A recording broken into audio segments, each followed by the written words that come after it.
Kanaafi mootummaan nama ati tikaa ati deninnatiidha meeshaa fudhadhu leenjii fudhadhu deemu uummata saami doorsisi butiitii maallaqa gaafadhu geen tokko hin qabu jechuudha. Maqaa saniin ogummaa mootummaa leenjee kan si saamu yoo jiraate kan ofirraa dhoorgu sii jechuudha. Maaliif waggoota 8 kana uummata keenya ajjeesaa kan ture uummata keenya saamaa kan jiru namoota dhuunfati malee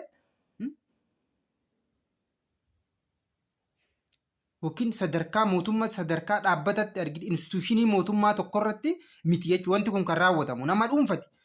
Namoonni hidhaman hidhamtoota nama dhuunfate, namoonni ajjeefaman ajjeefamtoota nama dhuunfate. Namoonni aangoo fayyadamanii aangoo mootummaan itti kenne fayyadamanii nama hidhuu nama butuun waa waggoota 8 kana keessatti agarre jechuudha. Hamma mootummaan to'achuu amma to'annaa mootummaatiin ala jechuudha warri kun. Uummanni saamtuun shiftaan beeloftuun gaafa mootummaa rakkoo nageenyatiin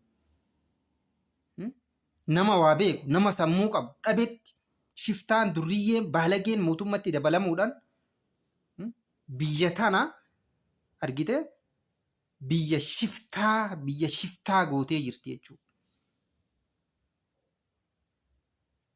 Kanaaf uummanni keenya mirga kan keetii atumti falmachuu qabda.